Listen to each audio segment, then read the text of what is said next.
The blood-red sunset cast long shadows across the dusty main street of Butte, Montana Territory. 1875. As Victoria Price clutched her shawl tighter around her shoulders, watching her two children chase each other in front of their dilapidated cabin. 6 months, a widow, and the bank's foreclosure notice had finally arrived that morning. They had 3 weeks to vacate or pay what her late husband Thomas owed. With 5-year-old Lily and 7-year-old Samuel depending on her, Victoria swallowed back tears as she considered the only option left to her in this unforgiving frontier town. "Mama, I'm hungry," Lily tugged at her skirt, her small face pinched with the familiar look that had become all too common these past months. Victoria knelt down, smoothing back her daughter's dark curls. "I know, darling. We will eat soon." The lie tasted bitter on her tongue. The pantry held barely enough for one more meal, and the coins in her purse wouldn't buy much at the general store's inflated prices. "Will Papa come back to help us?" Samuel asked, his eyes still holding that innocent hope that broke Victoria's heart each time. "No, sweetheart. Remember what we talked about. Papa is in heaven now."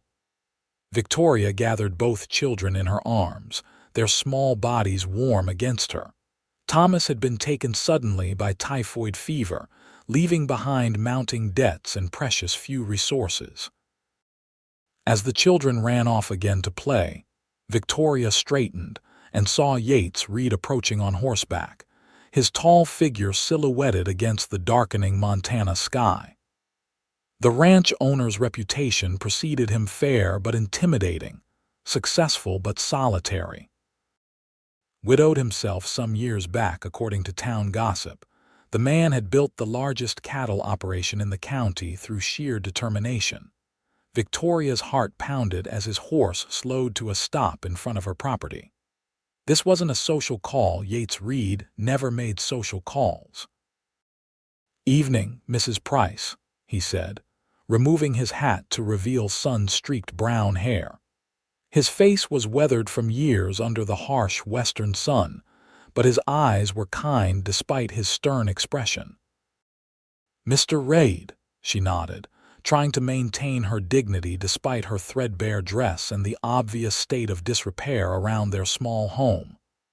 "I heard about your situation with the bank." His deep voice was matter-of-fact, not pitying, which Victoria appreciated more than she could express. "News travels fast in Butte," she replied, lifting her chin slightly. Yates dismounted, tying his horse to the fence post. "I have a proposition for you, Mrs. Price." Victoria stiffened. She'd had propositions before from men who thought a widow with children would be desperate enough to accept any arrangement, no matter how dishonorable. What kind of proposition? A marriage of convenience. His directness startled her. "I need a wife to help manage my household, and you need security for yourself and your children." Victoria felt her face flush. "Mr. Reed, I hardly know you. You know I'm a man of my word. You know I have the means to provide. Your children would never go hungry again." His eyes drifted to Samuel and Lily playing in the dirt yard, their clothes patched and worn.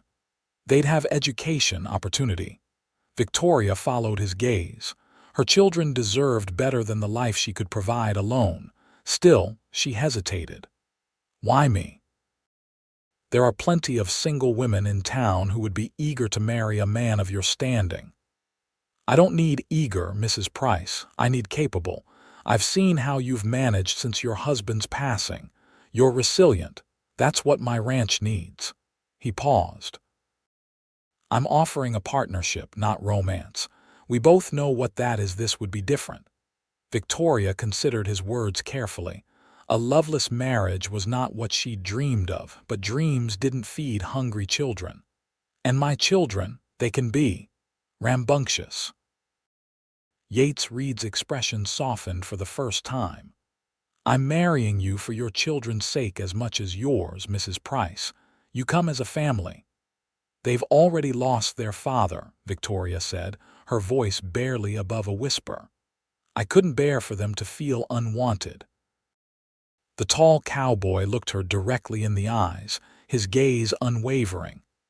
"Then they're mine too. If we do this, I'll treat them as my own flesh and blood. You have my word." Something in his voice, a loneliness that matched her own, perhaps made Victoria believe him. This wasn't charity, it was survival for both of them, albeit in different ways. "I'll need time to think," she said finally. Yates nodded, replacing his hat. "The bank gives you 3 weeks. I give you 3 days. After that, I need to look for other arrangements before the spring cattle drive." He mounted his horse with the easy grace of a man who'd spent his life in the saddle. "I'll return for your answer." As he rode away, Victoria called her children to her side, watching his straight back disappear into the gathering darkness. 3 days to decide the rest of their lives. The next morning, Victoria rose before dawn, her mind still churning with Yates Reed's proposition. She stoked the small fire in their stove and began preparing the meager breakfast she could offer her children: cornmeal mush with the last of their molasses. As Samuel and Lily ate, Victoria studied them. Samuel had his father's serious eyes and thoughtful nature.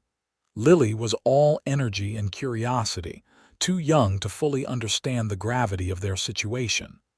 "We're going into town today," Victoria announced, trying to sound cheerful. "Can we get candy?" Lily asked immediately, hope brightening her small face. Victoria's heart constricted. "Not today, sweetheart. We need to visit Mrs. Holden at the general store about some sewing work." After breakfast, Victoria dressed the children in their cleanest clothes, braided Lily's hair, and smoothed Samuel's cowlick as best she could. They walked the mile into town, dust coating their shoes and the hems of their clothing by the time they reached Butte's Main Street. The general store bell tinkled as they entered. Martha Holden looked up from behind the counter, her expression softening at the sight of the Price family. "Victoria, children," she greeted them warmly. "What brings you in today?" "I was hoping you might have some mending or sewing work," Victoria said quietly, not wanting to broadcast her desperation to the other customers browsing the shelves. Martha's sympathetic look told Victoria everything before she even spoke. "I'm sorry, dear. With the new dressmaker in town, I just don't have the extra to give out right now." Victoria nodded, swallowing her disappointment. "I understand. Thank you anyway." As they turned to leave, Martha called after them. "Victoria, wait."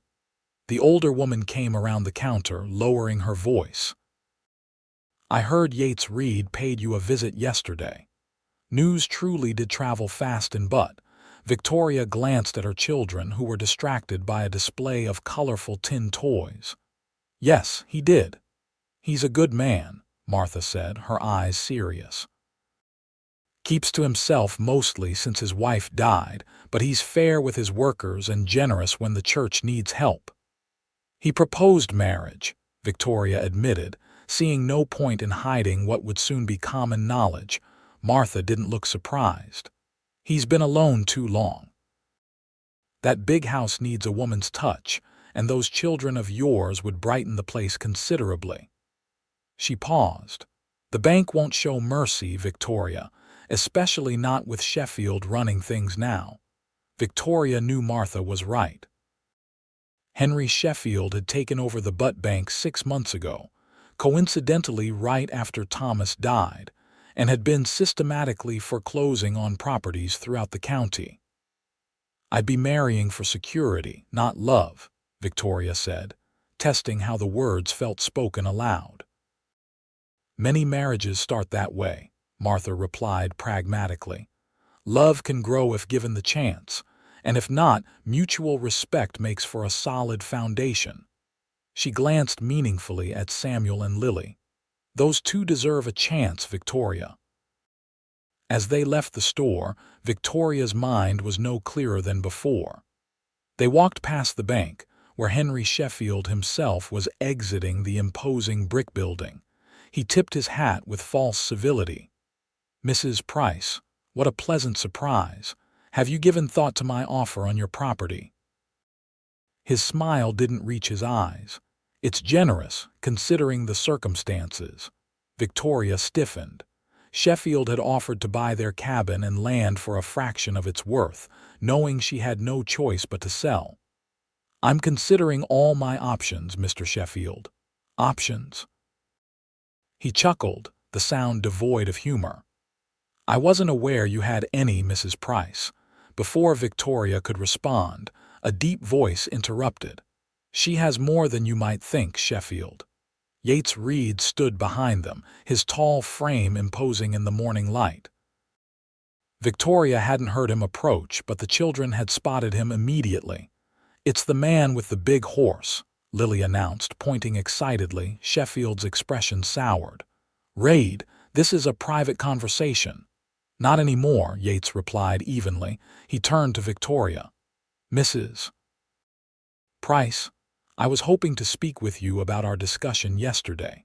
Sheffield's eyes narrowed, darting between them with sudden understanding. "I see. Well, whatever arrangement you're considering, Mrs. Price, remember my offer expires with the foreclosure notice." He tipped his hat again and strode away, tension evident in every step. Victoria watched him go, then turned to Yates. "Thank you for intervening.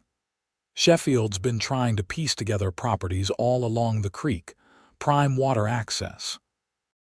Yates looked down at the children, who were watching him with undisguised curiosity. "These must be Samuel and Lily." Samuel stepped slightly in front of his sister, protective despite his small size. "Yes, sir. Are you really going to marry our mama?"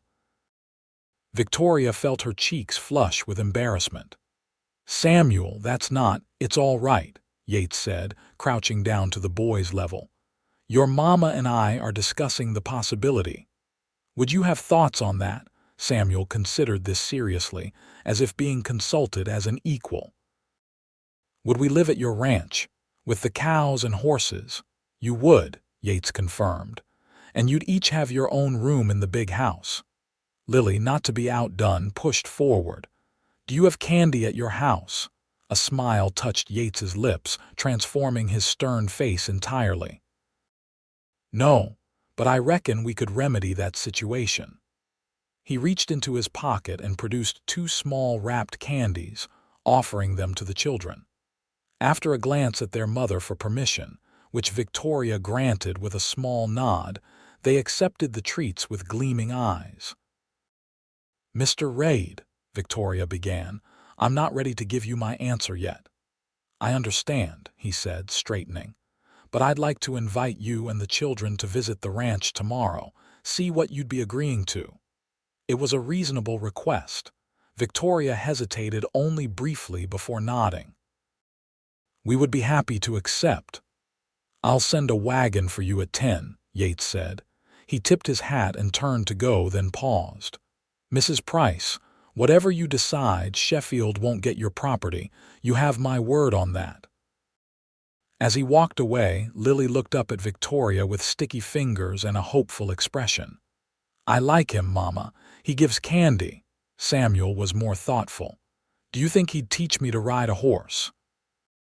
Victoria watched Yates Reed's retreating figure, struck by how easily he had connected with her children in just a few moments. "Perhaps he would, Samuel. We'll find out tomorrow." That night, after the children were asleep, Victoria sat alone by the dying fire, Thomas's wedding band heavy in her palm. She had never imagined marrying again, certainly not like this. Thomas had been her childhood sweetheart, their marriage born of young love and optimism. "What would you want me to do?" she whispered to the empty room, as if her late husband might somehow answer.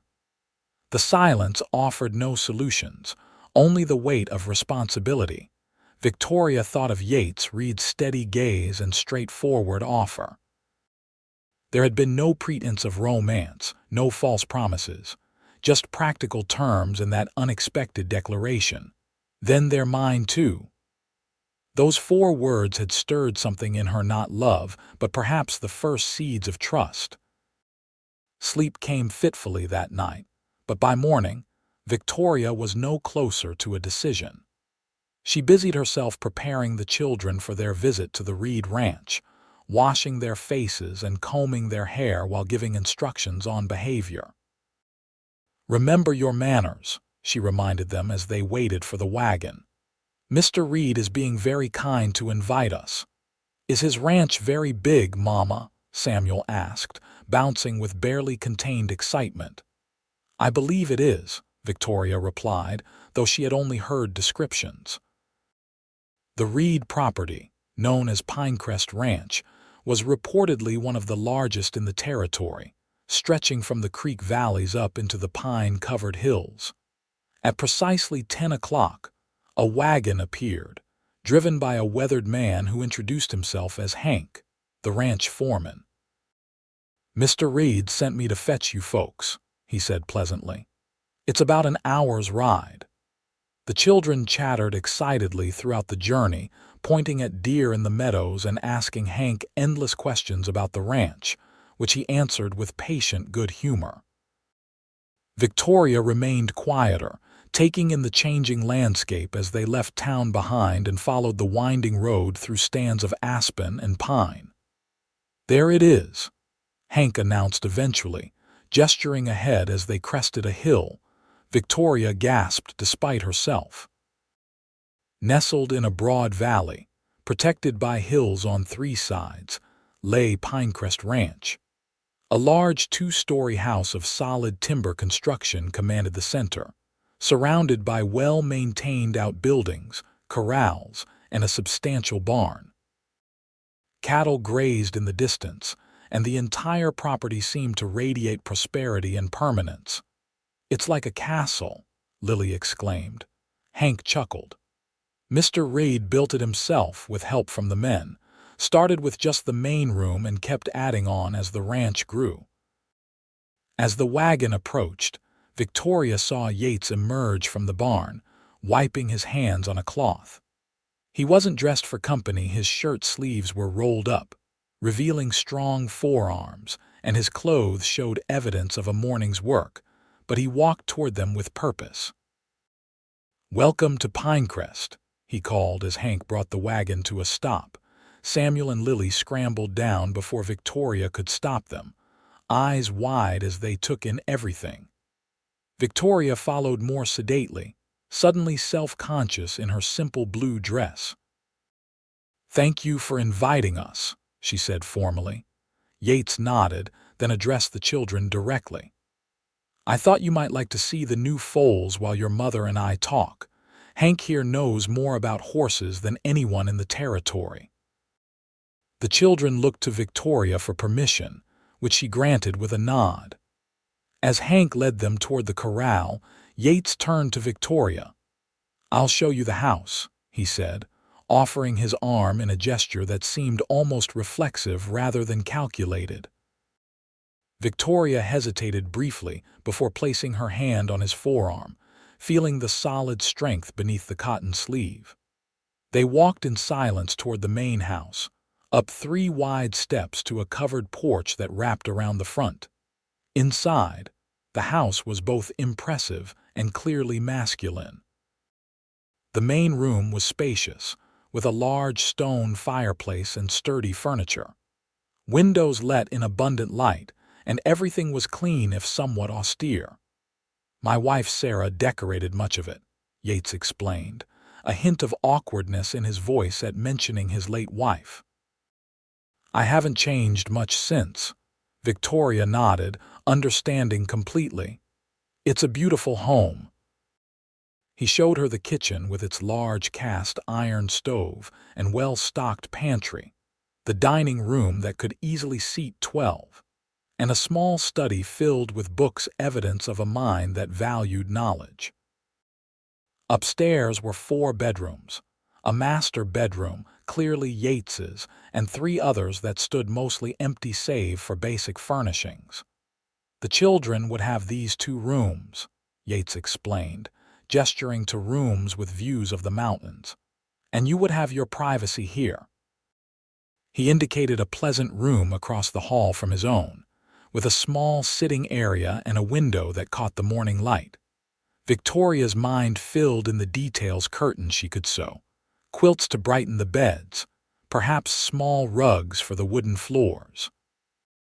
Despite herself, she could see how this house might become a home. "Your household staff?" she inquired, practical considerations at the forefront of her mind. "Mrs. Larson comes in 3 days a week for cooking and heavy cleaning. There's a laundress from town once a week." Yates paused. "I assumed you'd want to manage the household yourself, but if you prefer more help—" "No," Victoria said quickly. "I'm accustomed to work. I would want to earn my place here." Something like approval flashed in his eyes. "I never doubted that, Mrs. Price." They descended to the main floor, where Yates offered her coffee. As they sat at the kitchen table, a gesture that struck Victoria as more intimate than using the formal dining room, she found herself studying him more closely. Yates Reed was not handsome in the conventional sense, but his features were strong and honest. His hands, curled around his coffee cup, were calloused from work, despite his status as ranch owner. Victoria guessed him to be in his late 30s, perhaps a decade older than her 28 years. "Tell me about your late wife," Victoria said suddenly, surprising herself with the directness of the question. If Yates was startled, he didn't show it. "Sarah was a Boston girl, came west with her brother after their parents died. We were married 12 years. His voice remained steady. "She wanted children, but it never happened for us. The influenza took her 4 years ago." "I'm sorry," Victoria said softly. "As I am for your loss," Yates replied. "Your husband built that cabin himself, I understand." Victoria nodded, memories washing over her. "Thomas had grand plans." "The cabin was just the beginning. He talked of a proper house someday, farmland, orchards." She sighed. "Dreams grow faster than fortunes in Montana territory." "They can," Yates acknowledged, "but sometimes dreams just need more time and different hands to build them." He set down his cup. "Mrs. Price, Victoria, if I may, I want to be clear about what I'm offering. This would be a legal marriage in every sense, but I don't expect. That is, your room would be your own." Victoria felt heat rise to her face at the implication. "I appreciate your directness, Mr. Reed." "Yates, please." "Yates," she amended. "I should be equally clear. If I agree to this arrangement, it would be for my children's future. I'm not looking for romance." "Then we understand each other," he said with a nod. "But I do have conditions. The children would take my name.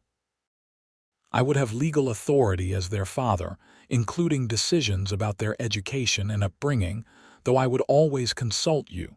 Victoria tensed slightly. "They are all I have left of Thomas." "I'm not asking them to forget their father," Yates said quickly. "Just allowing them the protection of my name and position. In return, they'd have everything I can provide: security, education, opportunity." Before Victoria could respond, they heard the children's excited voices approaching. Samuel burst through the door first, his eyes alight with excitement. "Mama, Mr. Reed has the most amazing horses, and Hank let me help brush one." He was practically vibrating with enthusiasm. Lily followed, her dress smudged with dirt but her face glowing. "And there's kittens in the barn, 6 of them. Can we keep one, please?" Yates smiled at their excitement. "The mother cat might object to losing her babies just yet, but when they're older, I don't see why not."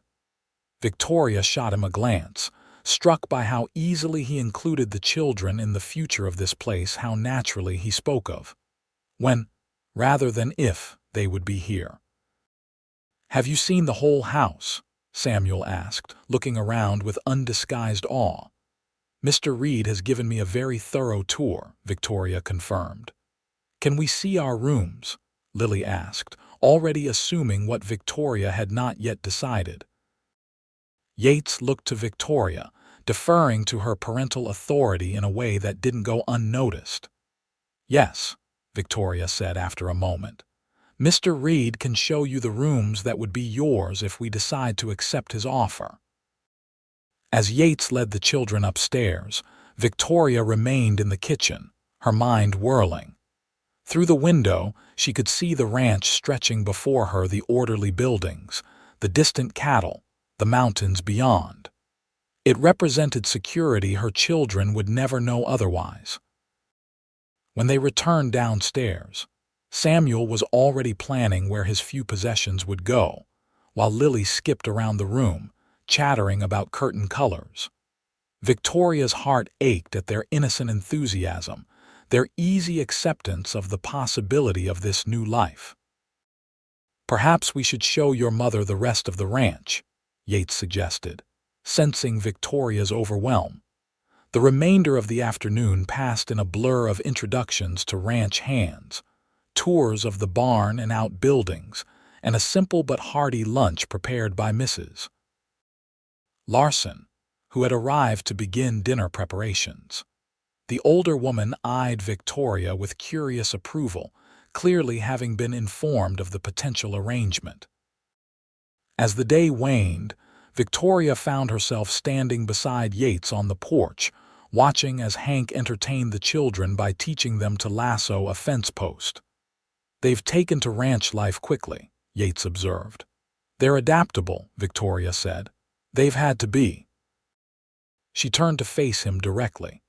"Why haven't you remarried before now? Surely there have been opportunities." Yates didn't seem offended by her bluntness. "Running a ranch leaves little time for courting, and after Sarah—" He paused. "I didn't see the point of marriage without children to raise. My brother's boys will inherit the ranch otherwise. So I'm convenient," Victoria said, not accusingly, merely stating a fact.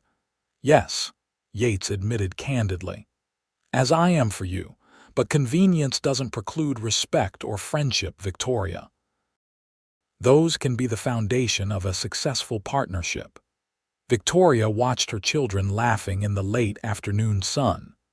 Samuel had managed to loop his small rope around the post, and his face shone with accomplishment. Lily clapped her hands in delight, then tried her own attempt with comical results. "I'll give you my answer tomorrow," Victoria said finally. "I need one more night to think." Yates nodded, respecting her need for time. "Of course. Hank will drive you back now if you're ready." The return journey was filled with the children's excited recounting of everything they had seen and done. Victoria listened, smiling at their enthusiasm while her mind continued to weigh the decision before her.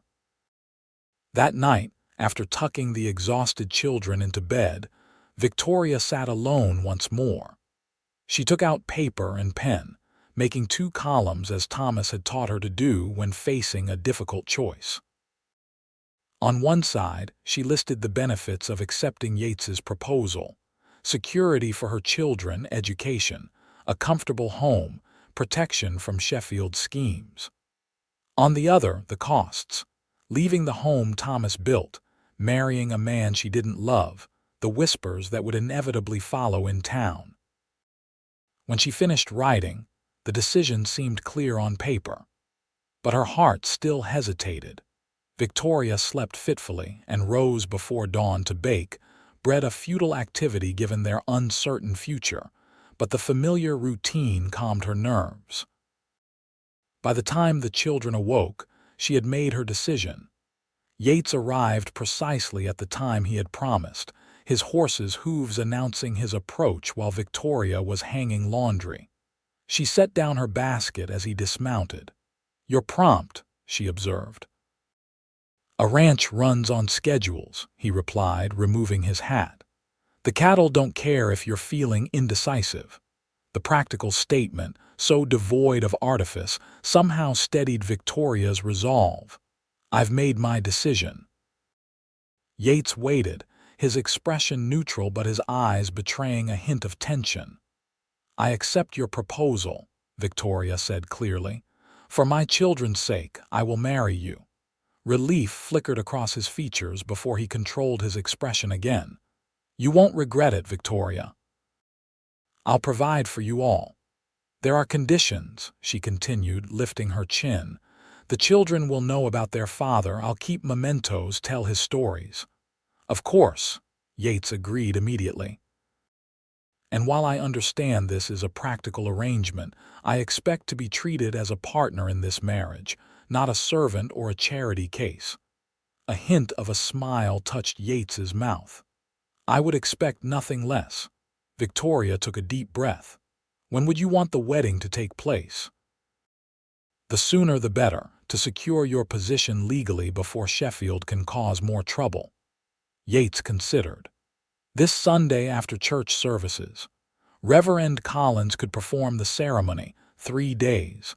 Victoria's heart raced at the immediacy, but practicality won out. "Sunday would be suitable." Yates nodded, then reached into his pocket. "I brought something. It's not fancy, but—" He extended his hand, revealing a simple gold band. "It was my mother's. If you'd prefer something else, we can visit the jeweler in Helena next month." Victoria stared at the ring. This made it real in a way that words hadn't. "Your mother's ring is more than adequate," she managed, her voice steady despite her inner turmoil. Yates hesitated, then took her left hand gently in his. His skin was warm and rough against hers as he slid the ring onto her finger. It fit surprisingly well, as if meant to be there. "I'll speak to Reverend Collins today," Yates said, his voice perhaps a shade deeper than before. "And I'll have Hank bring the wagon on Saturday to collect your belongings." Victoria nodded, suddenly unable to speak past the lump in her throat. This was happening. She was to be Mrs. Reed in 3 days' time. As if sensing her overwhelm, Yates stepped back, replacing his hat. "I should let you tell the children." "They'll be pleased," Victoria said, finding her voice again. "They haven't stopped talking about the ranch since yesterday." "Good," Yates said simply. He mounted his horse with practiced ease, then looked down at her. "Until Sunday, then." "Until Sunday," Victoria echoed, watching him ride away with the strange sensation that her life had irreversibly changed course in the space of a few minutes. The children were as enthusiastic as Victoria had predicted when she told them the news over lunch. Samuel immediately began planning his future as a rancher, while Lily's concerns centered primarily around which kitten she would claim as her own. "When will we go to our new home, Mama?" Samuel asked, excitement making him forget his usual careful manners. "Mr. Reed Yates will send a wagon on Saturday for our things. After the wedding on Sunday, we'll go directly to the ranch." Victoria forced a cheerful tone, not wanting the children to sense her apprehension. "Will I wear my church dress? Can I have a ribbon for my hair?" Lily asked, practical concerns of appearance foremost in her 7-year-old mind. "Yes, darling. Perhaps Mrs. Holden will have a new ribbon we can purchase." The expense would be frivolous given their circumstances, but Victoria wanted this transition to feel special for the children, not merely necessary. The following days passed in a flurry of activity. Victoria sorted their meager possessions, packed what could be taken, and gave away what couldn't. She visited Martha Holden, who embraced her warmly upon hearing the news. "I knew Yates Reed had good sense," Martha said approvingly. "And you'll make that ranch into a proper home in no time." Martha refused payment for the hair ribbons Victoria selected for Lily, insisting they were a wedding gift. She also pressed a package into Victoria's hands before she left. "New night dress," Martha whispered. "Every bride should have something pretty, even for a practical marriage." Victoria blushed, but accepted the gift with gratitude. She hadn't allowed herself to think about the more intimate aspects of marriage, focusing instead on the practical considerations of combining households. On Saturday morning, Hank arrived with the wagon as promised, along with 2 additional ranch hands to help with the heavier items. Victoria had worried the children might become upset when the moment came to leave the only home they'd known, but they bounded around excitedly, directing the men to their small treasures with self-important instruction. It was Victoria who found herself lingering in each room, running her hands over the walls Thomas had built, remembering the hopeful young couple who had started their life together here. In the bedroom, she pressed her palm against the carved headboard Thomas had made as a wedding gift, the initials T and V still visible in the corner. Mrs. Price. Hank stood in the doorway, respectful of her moment of remembrance.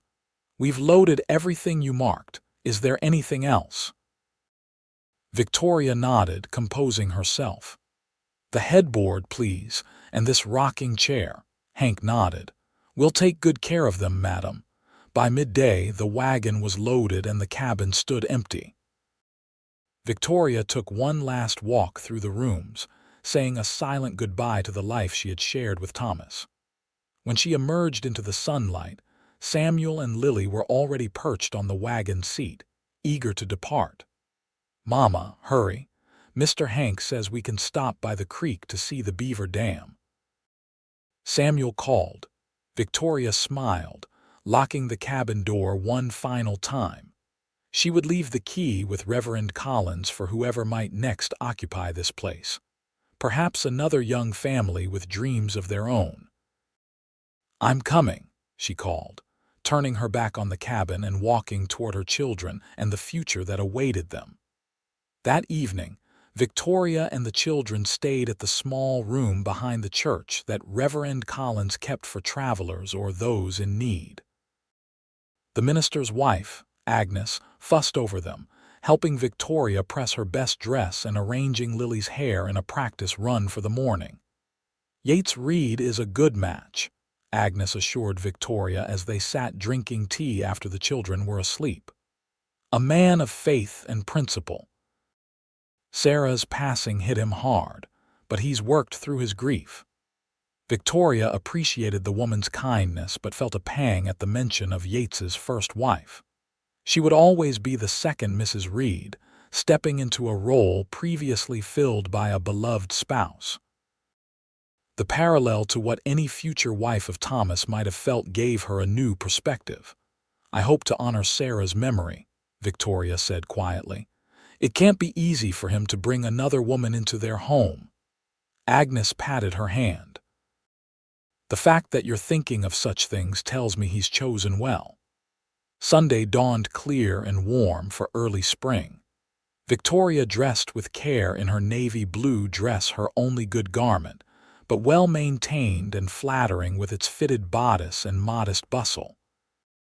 She arranged her dark hair simply, securing it with pearl-headed pins that had been her mother's. Agnes helped dress the children, exclaiming over Lily's new ribbons and ensuring Samuel's cowlick was firmly pressed down. By the time the church bells rang for morning service, they were ready. The small white church filled quickly with Butte's residents, many casting curious glances at Victoria and her children seated in the front pew. Word of the impending wedding had spread throughout town, and speculation had run rampant. Yates entered just before the service began, nodding to acquaintances as he made his way to sit beside Victoria. He was dressed in a dark suit that transformed him from rugged rancher to distinguished gentleman, though nothing could quite tame the weathered quality of his features. "You look lovely," he murmured as he took his place beside her. "Thank you," Victoria whispered back, surprised by the unexpected compliment. The service proceeded as usual, with Reverend Collins preaching on new beginnings and God's provision. Themes Victoria suspected were chosen with their situation in mind. When the final hymn concluded, the Reverend asked the congregation to remain seated for a special occasion. "Today we witness the joining of two families," he announced, gesturing for Victoria, Yates, and the children to come forward. The ceremony was brief but meaningful. Victoria spoke her vows in a clear voice, promising to be a faithful wife to Yates Reed.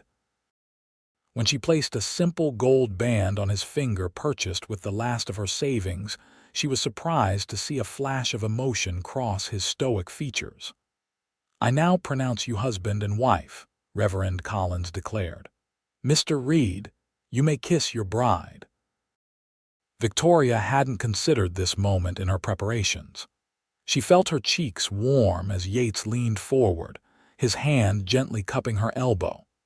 His lips brushed hers in the briefest of kisses, respectful and restrained, yet sending an unexpected warmth through her body.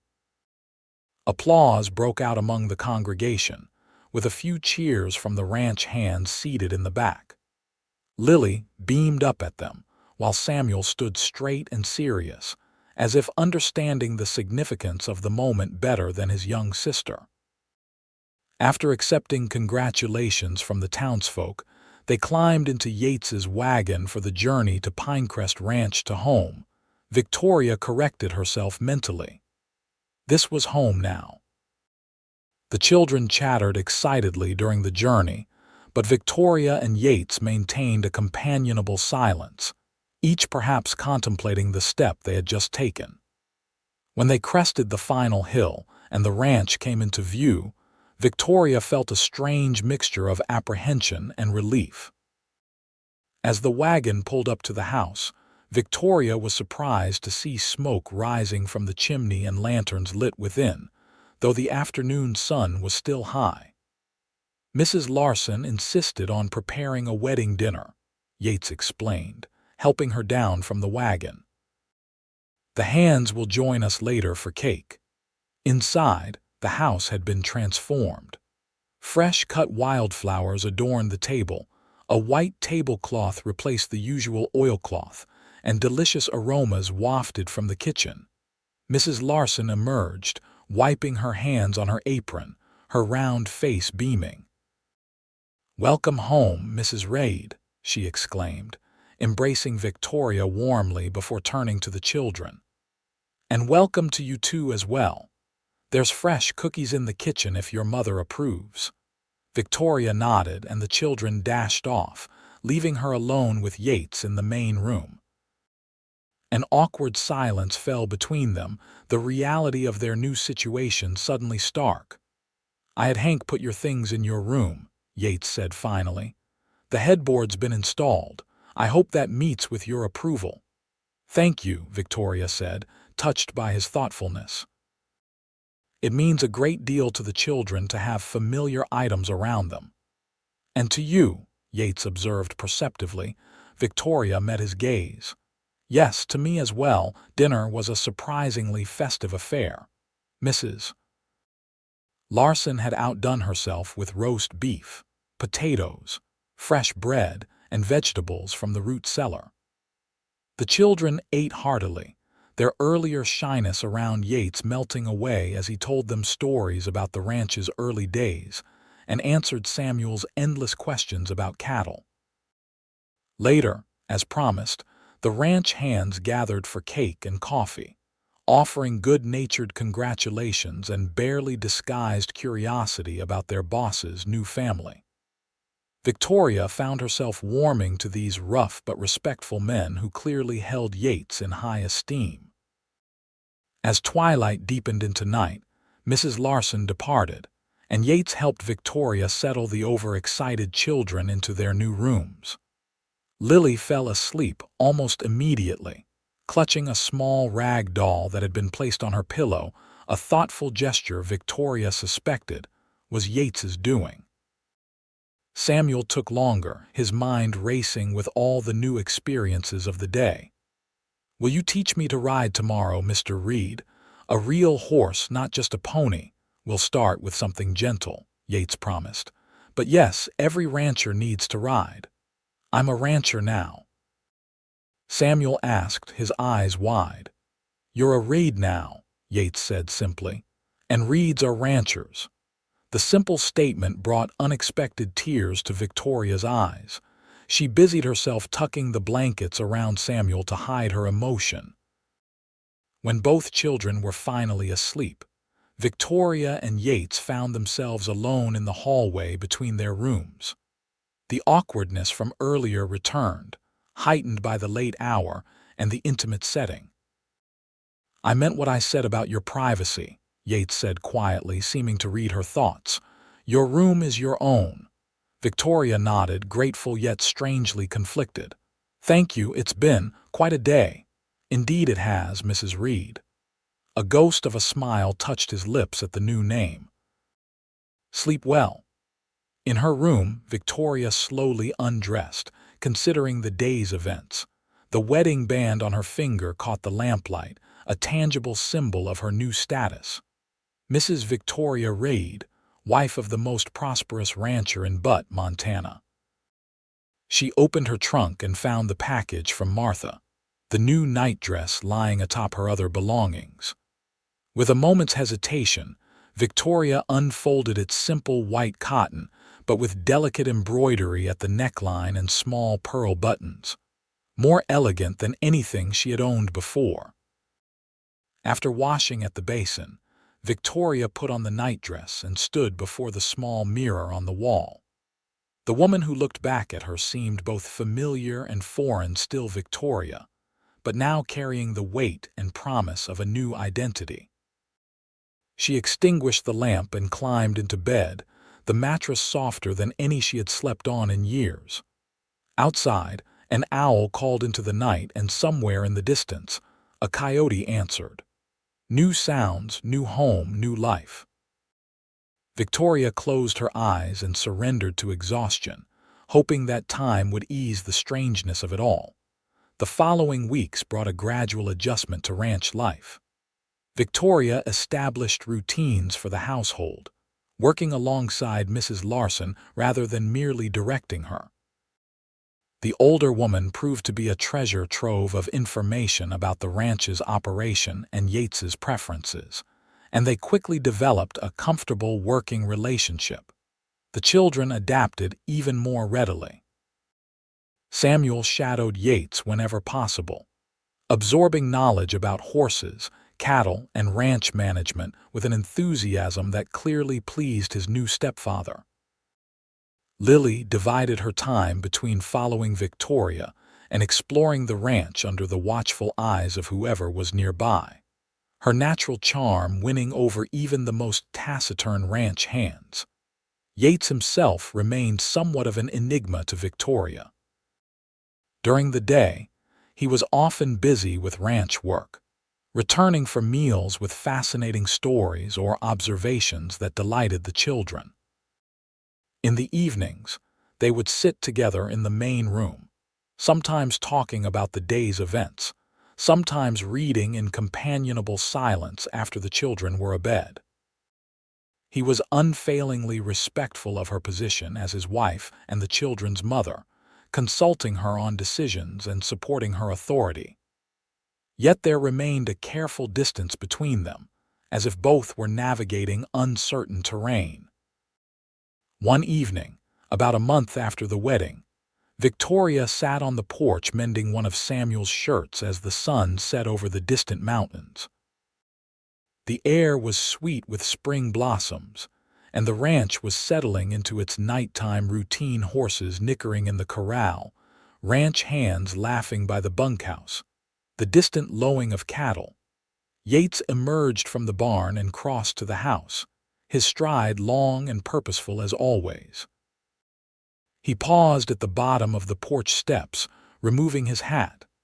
"May I join you?" he asked, a formality that struck Victoria as both endearing and unnecessary given that this was his home long before it was hers. "Of course," she replied, setting aside her mending. Yates settled into the chair beside hers, stretching his long legs before him. "Samuel did well with his riding lesson today. He has a natural seat." Pride warmed Victoria's heart. "He idolizes you, you know. This morning he tried to comb his hair just like yours." A smile touched Yates's lips. "I noticed. He's a fine boy, Victoria. You've raised him well." "We both did," Victoria said softly. "Thomas was a good father while he was here." Yates nodded, accepting the mention of her late husband without discomfort. "Tell me about him if you'd like." The children speak of him sometimes, but I don't want to press. Victoria hesitated, then found herself sharing memories of Thomas, his dreams for their future, his gentle way with the children, his determination to build something lasting in the Montana wilderness. Yates listened attentively, asking occasional questions that showed genuine interest rather than mere politeness. "He sounds like a man I would have respected," Yates said when she finished. "I believe you would have," Victoria agreed.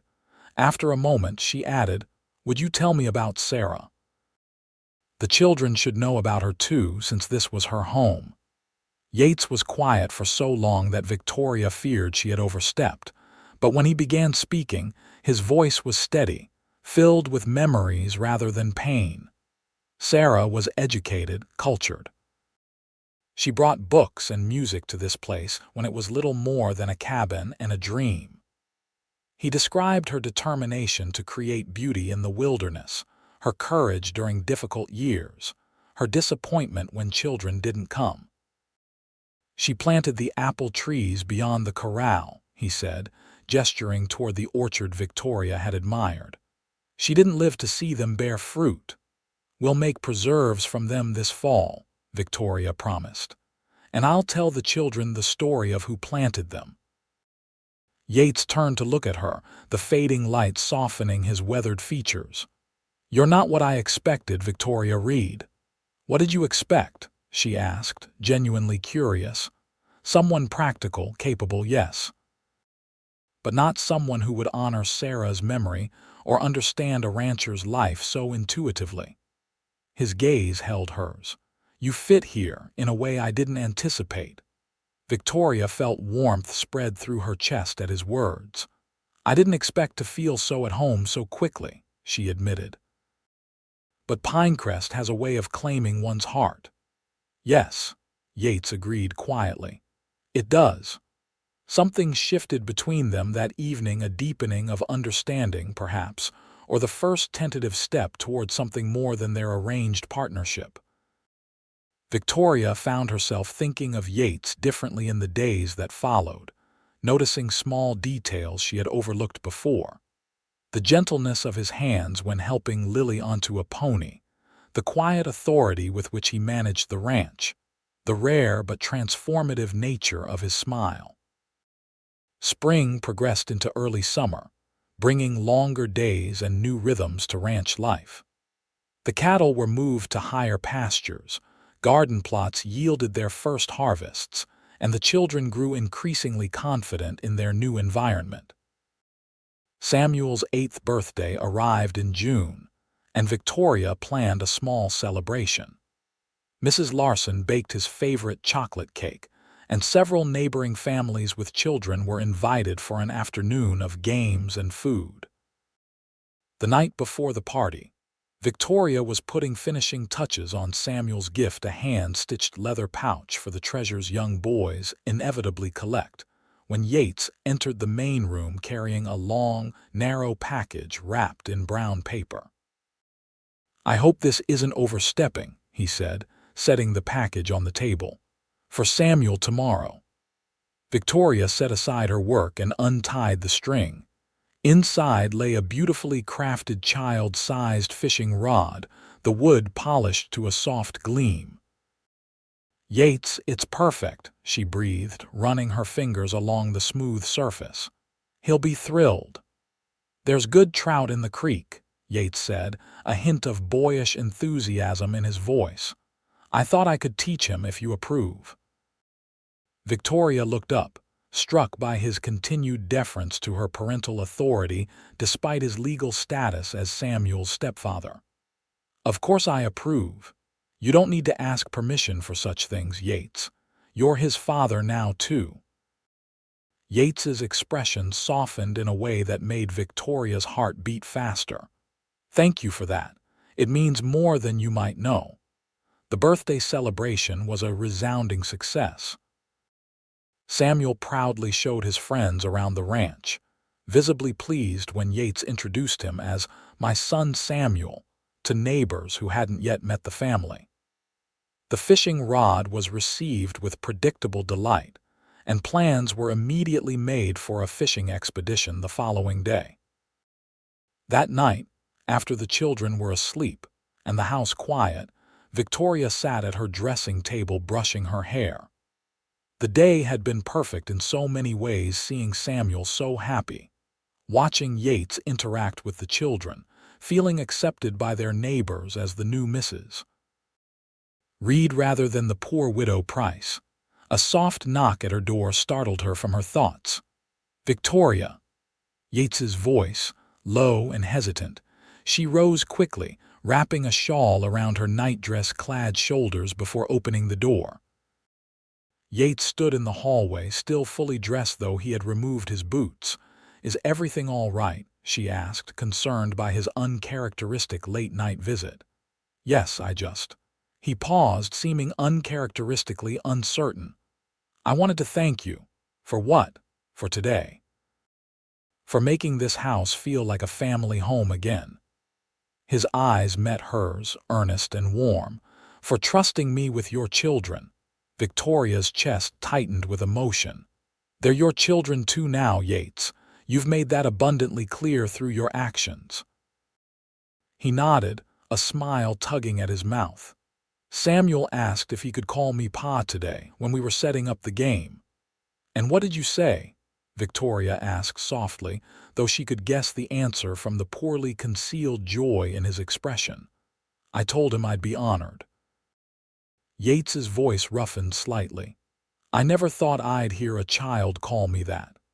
Without thinking, Victoria reached out and touched his arm, a gesture of understanding and shared happiness.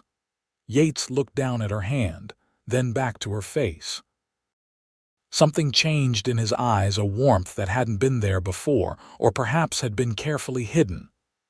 "I should let you rest," he said, his voice lower than before. "Good night, Yates," Victoria said, reluctantly withdrawing her hand. He hesitated, then bent slightly and pressed a gentle kiss to her cheek, their first physical contact beyond handshakes since their wedding day. "Good night, Victoria." As she closed the door and returned to her dressing table, Victoria's reflection showed flushed cheeks and bright eyes. She touched the spot where his lips had brushed her skin, surprised by the lingering sensation and the quickening of her pulse. Perhaps Martha Holden had been right all those months ago. Perhaps love could indeed grow from respect and shared purpose, given time and nurturing. The following weeks brought subtle changes to Victoria and Yates's relationship. There were more conversations on the porch in the evenings, occasional touches when passing items at the dinner table, shared smiles over the children's antics. Nothing overt, nothing rushed, but a gradual warming that felt as natural as the changing seasons. July brought intense heat, and the annual Founders' Day celebration in Butte. The entire Reed family attended, with Victoria and Lily in new dresses made from fabric Yates had brought back from a business trip to Helena. Samuel proudly wore his first pair of proper boots, a gift that had him walking taller and mimicking Yates's stride. The town square was decorated with bunting and flags, tables laden with food contributed by local families, and a platform constructed for dancing. Victoria found herself greeted warmly by townspeople who had previously been merely polite, her position as Mrs. Reed opening doors that had been closed to the struggling widow Price. "Victoria." Martha Holden waved from her spot by the lemonade stand. "Don't you look lovely? And the children, my goodness, how they've grown." Victoria embraced her friend, genuinely pleased to see a familiar face. "It's wonderful to see you, Martha. How is business?" "Thriving, thanks to the new mining families moving in." Martha lowered her voice. "Including Henry Sheffield's replacement at the bank. Did you hear he was asked to resign?" Apparently, there were irregularities in his accounting that the main office in Helena couldn't overlook. Victoria raised an eyebrow. "I hadn't heard. How unfortunate for him." Martha's knowing look suggested she suspected, as Victoria did, that Yates might have had something to do with the investigation into Sheffield's practices. Her husband had connections in Helena that he rarely mentioned but occasionally leveraged when necessary. Mrs. Reed, a woman Victoria recognized as the mayor's wife, approached, her manner effusively friendly. "We were hoping you might consider joining the Ladies' Aid Society. We meet monthly to organize charitable works for those less fortunate." Victoria accepted the invitation graciously, remembering all too clearly when she had been among those less fortunate and invisible to women like Mrs. Mayer. She caught Yates watching her from where he stood talking with other ranchers, a hint of pride in his expression that warmed her more than the summer sun. As afternoon progressed to evening, musicians assembled on the platform and dancing began. Victoria watched as several young girls from prominent families maneuvered to secure dances with the eligible young men, remembering her own youth when such matters had seemed so important. "May I have this dance, Mrs. Reed?" Yates appeared at her side, offering his hand with formal courtesy that made her smile. "You dance, Mr. Reed? I wouldn't have guessed." A twinkle appeared in his eye. "Sarah insisted I learn, said no self-respecting rancher's wife should be deprived of occasional waltzing." Victoria placed her hand in his, allowing him to lead her to the dance floor. "Then I owe Sarah my gratitude yet again." Yates proved to be a competent if not graceful dancer, his natural physical confidence translating well to the structured movements of the waltz. Victoria found herself relaxing into his lead, enjoying the novel sensation of being held in his arms. "People are watching us," she murmured, noting the interested glances from townsfolk. "Let them watch," Yates replied, his hand warm and steady at her waist. "They're seeing exactly what they should, a husband dancing with his wife." Victoria looked up at him, struck by the certainty in his voice. "Is that what we are, truly? Husband and wife in more than name?" Yates's steps faltered slightly, his eyes searching hers. "I would like us to be," he said quietly. "If you would." Before Victoria could respond, the music ended, and they were separated by well-wishers and neighbors wanting to chat. The moment passed, but his words lingered in her mind throughout the remainder of the evening. The ride home was filled with the children's excited recounting of the day's events, the games they'd played, the treats they'd eaten, the friends they'd made. By the time they reached Pinecrest, both Samuel and Lily were asleep, leaning against each other in the back of the wagon. Yates carried Lily while Victoria guided a stumbling, half-asleep Samuel into the house and up to their rooms. After tucking them in, Victoria found Yates waiting in the hallway, his expression unreadable in the dim lamplight. "I meant what I said earlier," he said without preamble. "About being husband and wife truly." Victoria's heart raced. "I know you did." "I didn't expect this," Yates continued, taking a step closer. "When I proposed our arrangement, I thought it would be practical, beneficial for us both. I didn't anticipate." "What?" Victoria prompted when he trailed off. "Feelings," he admitted, the words seeming inadequate for what showed in his eyes. "For you, Victoria, not just respect or friendship, though those remain, something more." Victoria took a steadying breath. "I felt it too," she confessed. "Growing between us these past months." Yates reached out, gently taking her hand. "I don't want to press you. If you need more time, I don't," Victoria said with surprising certainty. "I know my heart, Yates." He studied her face as if searching for any hesitation. Finding none, he drew her closer, one hand coming up to cup her cheek with exquisite gentleness. "May I kiss my wife?" he asked, his voice a low rumble that sent shivers through her. In answer, Victoria rose on her tiptoes, closing the distance between them. Their lips met in a kiss, unlike their wedding day's brief, ceremonial contact. This was a true first kiss, tentative at first, then deepening as initial hesitation gave way to mutual desire. When they finally parted, both slightly breathless, Yates rested his forehead against hers. "I never expected to find love again," he whispered. "Especially not in an arrangement that began with practicality." "Perhaps the best foundations are built on practical ground," Victoria suggested, her hands resting on his chest, feeling his heart beat strong and steady beneath her palm. Yates smiled, the expression transforming his usually serious face. "Then we have the strongest foundation possible." He kissed her again, briefly but with unmistakable promise. "Will you share my room tonight, Victoria?" "As my wife in truth," Victoria nodded, her decision made without reservation. Yes. That night marked a true beginning for their marriage.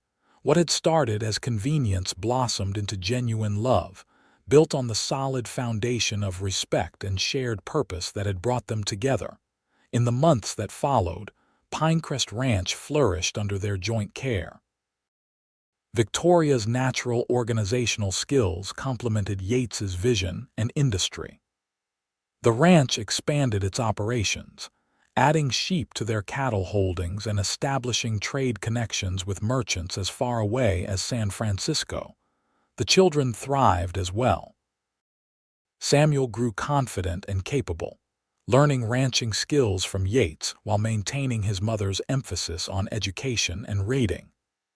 Lily blossomed into a spirited young girl who could ride almost as well as her brother and charm information out of even the most taciturn ranch hands. By Christmas, Victoria had news to share. On Christmas Eve, after the children had hung their stockings and finally gone to bed, she sat with Yates before the fire, his arm around her shoulders and her head resting against him in what had become their customary evening position. "I have a gift for you," she said softly. "One that can't be wrapped." Yates looked down at her, curiosity in his eyes. "What might that be, Mrs. Reed?" Victoria took his hand and placed it gently on her still flat stomach. "A child of our own to join our family, due in early summer."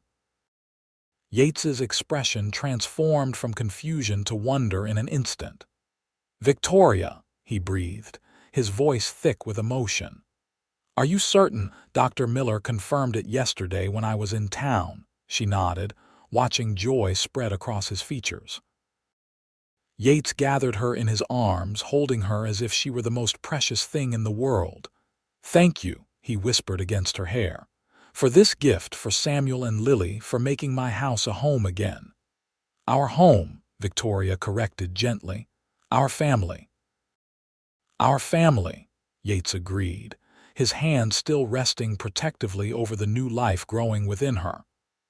"I never thought I'd say those words again." Victoria kissed him, feeling the perfect rightness of their unconventional beginning. Sometimes the best blessings come from the most unexpected circumstances. "Like a desperate proposition to a widow with 2 children," Yates suggested, a smile in his voice. "Exactly like that," Victoria agreed. "When you said they're mine too, I never imagined how completely you would mean those words or how much they would come to mean to all of us."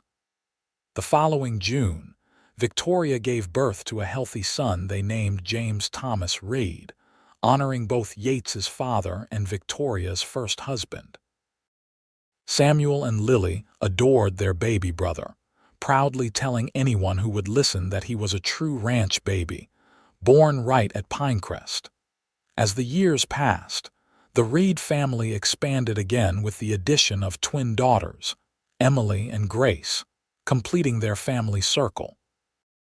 The ranch prospered, becoming one of the most respected operations in the territory, known for fair dealing and quality livestock. Victoria and Yates's marriage, begun as a practical arrangement, deepened into one of the great love stories of Butte. Newcomers to the area would never guess that theirs had been anything but a love match from the beginning. So evident was their devotion to each other and their blended family. On their 10th wedding anniversary, Yates surprised Victoria with a gift, the deed to her former cabin and surrounding land, which he had quietly purchased years earlier when Sheffield's replacement at the bank had put it up for sale. "I thought the children might like to know their first home is still in the family," he explained as Victoria examined the document with astonishment. "Perhaps someday Samuel will want to build there, or we could use it as a line cabin for the ranch." Victoria looked up at him, overcome with emotion. "You never cease to amaze me, Yates Reed." He took her hand, the same strong, gentle touch that had first offered her security all those years ago. "I made you a promise when I proposed our arrangement, Victoria." "Then they're mine too," I said about your children. "What I didn't realize then was how completely you would all become mine and how completely I would become yours." Victoria rose on her tiptoes to kiss him, this man who had offered practical partnership and ended up giving her the greatest love of her life. "The best decisions," she murmured against his lips, "are sometimes the ones we make for others, not ourselves." "Indeed," Yates agreed, gathering her close. "Though I think we can agree this particular decision worked out rather well for everyone involved." As they stood together on the porch of the home they had built through love and determination, watching their 5 children playing in the yard, Victoria silently thanked whatever twist of fate had brought Yates Reed to her door that desperate day. What had begun as a marriage of convenience, entered into for her children's sake, had become the greatest blessing of her life, a true partnership of equals bound by the deepest love. And it had all begun with 5 simple words that had changed everything. "Then they're mine too."